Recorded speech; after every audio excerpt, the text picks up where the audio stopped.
Hello, I'm Dr. Danielle, a naturopath and holistic health mentor. Today I want to talk about stress.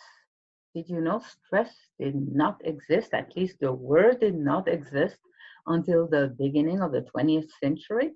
It was coined by an endocrinologist named Hans Selye, and he was doing a lot of study and research, and he differentiated between two different kinds of stress. You have eustress, which is a good type of stress, and you have distress, which is not a good type of stress. Eustress, for example, is if you are ready to go on a vacation. Yeah, you're a little bit stressed because you need to get everything ready, but that's okay. That's a good type of stress. Distress is more when you get bad news. Maybe you fired from a job. Maybe you heard some bad news about your health. Something was diagnosed and you are stressed. And there is different levels of this stress.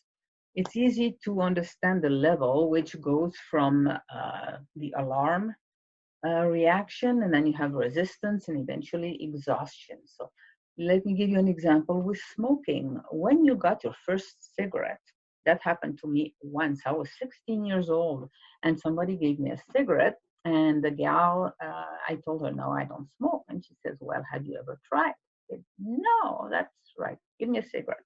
I took two puffs and said, I don't like it. I was coughing, I was choking.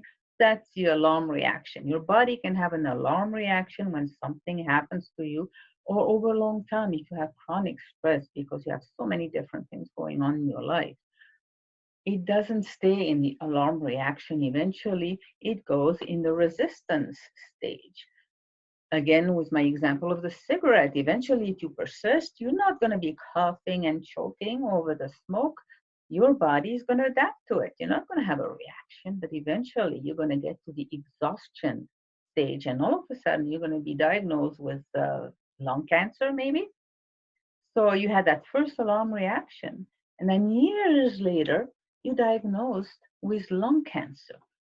That's not because you didn't feel anything, that nothing was happening. It was going somewhere in your body. Our bodies are awfully amazing and resistant because they want you to be healthy. They want to keep you healthy. So they take all these toxins and just put them somewhere that's not going to bother you too much. But all of a sudden, it's right there. So that's the stress response is, again, you go from an alarm thing, something happens, but eventually settles and you get used to it. So the adaptation stage or the resistance stage, and eventually you're exhausted because you haven't taken care of that first alarm. The other problem with stress, we just call it stress, and it's a new word. We don't really know what to do about stress. Children used to not be stressed. Now that's a new word for them too. But they used to say, I'm angry. Oh, I'm so sad. Or, somebody did something to me. They didn't come home and say, hey, I'm stressed. They knew what the feeling was, what the emotion was behind the stress.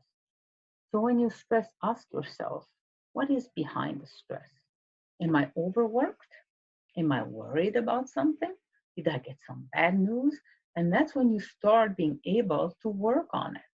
One of the best ways to go in nature, just go listen to the sound of nature. Surround yourself with that energy of nature.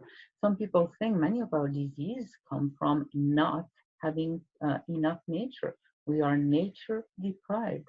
So make it a point to go in nature, whether you go on the beach, walk barefoot on the sand, maybe at sunrise or sunset, it's even better. Walk bare feet on the grass, go in a forest, in trees. They refresh you, they renew your energy. So anyway, I will talk to you later. If you're interested in talking more about it or having a 20-minute conversation with me, click below and schedule a consultation. I'm not pushy. I really would like to set you on, to guide you on the direction you should go with your challenge. It's 20 minutes free, just a very friendly chat. So click below if you're interested, or you can even get my little booklet on 7 energy thieves, how you can close the doors to these energy thieves. And until next time, live with passion, purpose, and delight. I'll see you next time.